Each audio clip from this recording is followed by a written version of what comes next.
What's up, everybody? It's your boy Brandon Blakeney, aka Brandon Lee TV.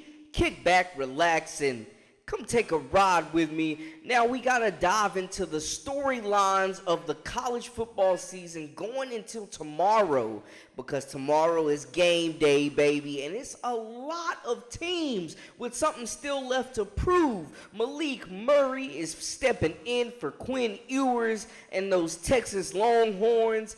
Is Caleb Williams going to show up? Is the rest of this USC offense, are they going to show up? They've lost 2 games, and the hopes for a college playoff is over. Are they going to show up in their contest? Ohio State, Michigan continue to pull away and separate themselves from the rest. Oh, Oregon and Utah. It's going to be a dogfight. Do you hear me? But before we get into all that, make sure to hit that subscribe button for all the latest and the greatest. Now back to business. Let's get into it. You are now locked into the Live with Brandon Blakeney podcast. Here is your host, Brandon Blakeney. Look, first off, I gotta say, Carolina every year loses to some doormat ACC team and ruins their chance of a undefeated season, a potential college football playoff berth.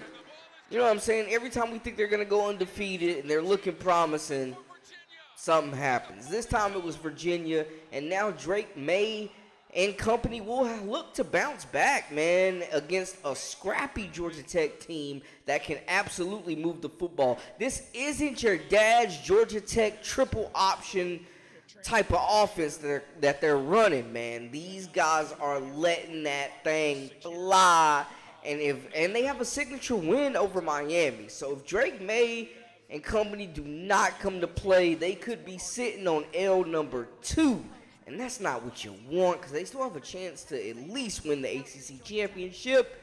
And then beyond that, it's kind of unknown at this point. But this is a must-win game. They cannot get caught in a hungover from the loss. They cannot get caught slacking against this Georgia Tech team, who we mentioned beat Miami. Now, the last couple games, after starting 70% completion percentage for Drake May, after starting out the season completing 70% of his passes, Drake May has been struggling the last couple games. And luckily, they were able to kind of push through until last week. They should have fed Omarion Hampton. And hopefully, the Heels learned from those mistakes, because they were leading in that game last week and completely blew the lead and lost to they were a 1-win team, Virginia, at the beginning. Before the game started, they finished and they got 2 wins. Now Carolina has to feed the beast. They got to get Hampton the ball. They got to get Tez Walker the ball. The kid, since being ruled eligible, has come back and scored 4 touchdowns in 2 games. Look, he's the real deal. They need to get him the football. They need to ground and pound. They need to run it with Hampton.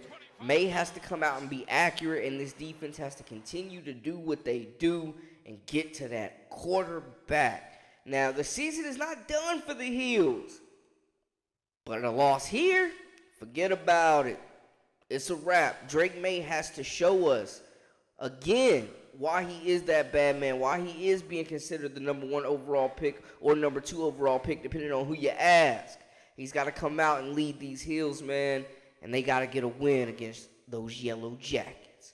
Moving on. Will USC show up after losing their second game? That is the question. Now, I don't care what the records are. They're out the window when it's a rivalry game. This will be the 110th or 111th time these 2 teams have met on the gridiron, the Cal Bears and those USC Trojans. And Cal has had some success in the past against these Trojans, as recently as 2018. Now, we've seen last season when Tulane blew the doors off of USC. We've seen when they don't really have much to play for, they feel like they don't, what can happen to this team and how lackluster they can be. Now, Caleb Williams has been carrying this Trojans team the entire year, and we know now it's looking like the repeat for a Heisman is, the chances are slim right now. They do have it, and people were saying, he should possibly, Emmanuel Acho was saying he should possibly sit out the rest of the season. I didn't find as much outrage as some people did about that topic. Anyways, I'm just going to say this. You're playing for pride at this point. You're playing for wins. You're playing for stats. You're playing for your school, knowing that your expectations for the season are already not going to be met. I mean, it was win or bust for this team, and this is a perfect trap game. You got this team from USC who may feel like they don't have much to play for. Coach Lincoln Riley has been battling pneumonia, and Cal, man, this is like the Super Bowl for those guys. They got a really young quarterback that's starting his third game against USC in Fernando Mendoza, who's been solid, but he still hasn't won a game. Now, the guy to really watch is Jaden Ott in the backfield. He leads the Pac-12 in rushing right now. He's averaging 100 yards per game. And the Golden Bears rank third in the Pac-12 in rushing offense. And we know USC's defense has been the weak point, the Achilles heel for this team. The Bears rank 11th in the Pac-12 in passing yards per game, too. And we mentioned Mendoza. I'm just saying, they have to be careful and not get caught slipping. I think this is a potential chance for an upset right here if USC comes out lackluster and acts like they don't want to be in this game. Texas survived Houston, but it cost them starting quarterback Quinn Ewers. Now backup quarterback Malik Murphy, the physical specimen, 6'5", 230 plus, is coming in to show why he has been so raved about with that cannon. He's recruited to Texas because he's supposed to be able to throw that long ball like many cannot. He's got a cannon. He's inexperienced, and he is the backup. These things are true. But this could be an opportunity for him to prove himself. We've all been looking ahead to Arch Manning after Quinn Ewers, but Murphy might have something to say about that. Malik, you're getting an absolute competitor. He's a guy who absolutely loves Austin. So I think he's going to be, if he gets that opportunity to be out there, he knows there's a lot riding on it, and takes a lot of pride in his work, and physically he's absolutely blessed. I mean, he has a cannon of an arm. A lot of times it comes off, it looks very, very effortless, and he's always been that guy. I think he's taken a lot of pride throughout the years to try to clean some things up, because he knows the deep ball does come natural to him. So now it's just a matter of hey, can we make sure that we're very balanced and quick and sudden to maybe some of these shorter routes, and just really pushing the accuracy. I just think with Malik, you're getting an absolute competitor. He's a guy who absolutely loves Austin. So I think he's going to be, if he gets that opportunity to be out there, he knows there's a lot riding on it, and takes a lot of pride in his work. And physically he's absolutely blessed. I mean, he has a cannon of an arm. Something to note, BYU, the Cougars, though, are third in the nation in turnover margins. That defense is stingy, they gamble a lot, and they are not afraid to take chances to cause havoc. Now, the ground game, they need to be running it. Texas needs to control the offensive line, the line of scrimmage, and not get caught slipping against these Cougars. Florida State is the last hope, it feels like, for the ACC to have any type of representation in the college football playoff this season. But first, they got to get a monkey off their back that's been latched on for 3 years. That's right, they got the Wake Forest Demon Deacons, and Coach Dave Clawson from Wake Forest has 3 consecutive wins over Florida State. They came into this same contest last year with a whole bunch of hype. They were 4-0. They were undefeated. They were smelling themselves. We were feeling Florida State in the media. And then they end up losing by 10 to those Demon Deacons. Now, let's not get it twisted again. Sam Hartman is not there to save the day. But Florida State may still have their efforts challenged tomorrow. Jordan Travis and Keon Coleman might be the best 1-2 punch in the ACC. Johnny Wilson would be the top guy on majority of ACC rosters as well at the receiver position, and he just so happens to be a stud across. opposite side from Coleman. Florida State has been impressive, and I think they're starting to really get rolling. I don't think we've seen their best football, but I think they've gotten better with every game. Jordan Travis makes every throw. He's super experienced. He's played a lot of games, a lot of snaps, and he's progressed every year. This is by far his best season, man. And I think that this is a winnable game. This is a game that we're expecting them to win, but this is no walk in the park. This is a game where a statement needs to be made by Florida State to prove that they are one of the top 3-4 teams in the nation. You know what I'm saying? They want to be in that third, that fourth slot for that college football playoff. We need to see some dominance. We need to see some dominance coming from those Seminoles. Now, they will have to neutralize Wake Forest, man, who has a pretty stout offense of their own. Like, they're not, you know what I'm saying? Wake Forest is always going to be able to move the football. And this year, it's not Sam Hartman, but the ground game has been pretty impressive. The Noles will have to keep tabs on Jamal Banks. Just a tough guy to bring down, runs it hard, and is not afraid of contact. The young running back is making noise. Damon Claiborne, another guy they may have to watch out for. I'm just saying, don't get caught lacking.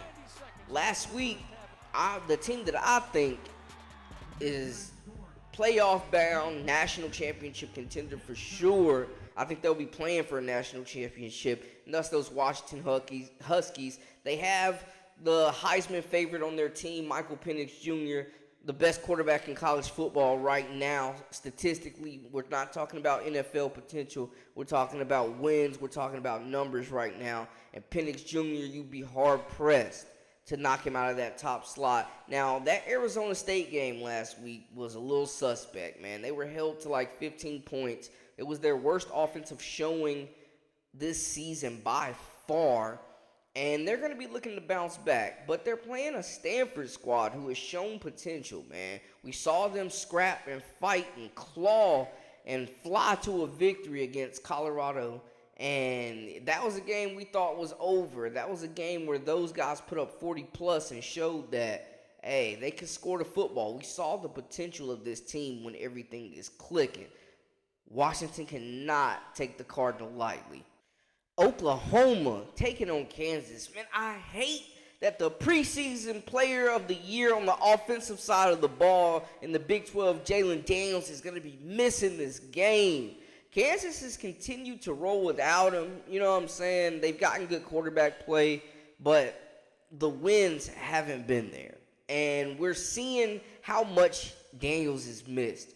OU, they got to be licking their chops, man. I will say this, though. The defense has been impressive. They've been historically good by OU standards. But they have been slipping the last couple weeks. You know what I'm saying? They're giving up big plays more occasionally now. And they just haven't had the same dominance when they've had to face more high-powered offenses. Now, we know OU's going to score the football, man. Dylan Gabriel, Jalil Farouk, these guys are going to get theirs. We know this. Validates, the idea of controlling the controllables. Everything starts with belief and faith in what you're doing, and to create the buy-in, you got to go through some stuff sometimes when you're building things. And so I think there's affirmation in a lot of the things that we talked about, and continually to preach week in and week out didn't change the message, didn't change the, what it takes to be successful. This is what it takes, and this is what we're capable of, and now what are we willing to do? And again, for us, it also reveals too, where once you go through again a season, it reveals where you need to get better at too, and so I think all those things revealed themselves, but scheme, situations, roster, personnel, different packages, things of that nature. But I think it all, started in just reaffirming that everything starts with the right mindset, and to get everybody on board pulling, in the same direction. I think OU also gets a major boost, man, having Taway Walker come back in at the running back position. He was leading the Sooners in rushing yards before he got hurt. So having him back will also just give them another weapon to utilize. But we mentioned Kansas. Jason Bean has been productive since he took the starting job. He's got 9 touchdowns in 4 games. But they will have to stop the tailback tandem of Devin Neal and Daniel Hashall, man. These guys, first of all, Neal, man, is a monster. One of the best kept secrets in the Big 12. Tough to tackle, elusive in space, home run speed. Hashall, also another guy who can really stretch the defense open, bust open the field, and take advantage. Tough to bring down, welcomes contact. These guys are combining for 156 yards a game and 7 yards per carry. Look, telling you right now, OU, the defense seems aware of this running back tandem, but they will get taken advantage of if they do not make tackles in the open field. That's all I'm going to say, because neither one of these guys, one's more speed, one's more physical. We know that, but neither one of these guys are easy to bring down. Seriously. OU, though, has been one of the best teams in college football, man. I've been quoted saying a couple weeks ago that they looked like that they would be playing for a national championship. There's no glaring holes in this team, but they need to put Kansas to bed early. Bryson Barnes and Utah continue to beat the odds, man. Everybody's sleeping on these guys week after week. They are 6-1. Getting ready to face Oregon, man. And we thought that, the season was lost with the injury of Cam Rising, but Utah continues to be gritty, grimy, scrappy, physical, and that's exactly what I'm expecting from this game, man. And shout out to the Oregon Ducks, though. This isn't your super flashy speed. Like, yeah, they have that, but this is a very physical Oregon team, too, who can really run the football through their tackles, man. Bo Nix has passed every test that's been thrown at him for the most part. I think Bucky Irving is one of the best running backs in the country and one of the best offensive weapons on this team, hands down. We know that. And if they get him the ball, man, he's shown that he makes good things happen. Oregon's playoff lives are dependent on this game, though. We know that. And Utah's coming off a big win against USC. They're a team that could sneak and take the Pac-12, man. You cannot sleep on this group. So it'll be interesting to see, man. This is going to be a very physical, hard-fought game. It's going to be a close game. You know what I'm saying? I feel like Bo Nix in Oregon, though, I'm putting it in his hands. I think that he finishes the deal, seals the win, and I think it's going to be late. But I put my trust in Bo Nix. You know what I'm saying? He's had the most starts in NCAA history. He's playing a hell of a season this year. They got one loss, tough break. It was a shootout against Washington. He was good in that game, though. I'm putting my trust in Bo Nix. I think the Ducks get it done. Y'all holler at me in the comments, though. Let me know how y'all feel about the situation, man. What games are on tomorrow that you're going to be tuned into?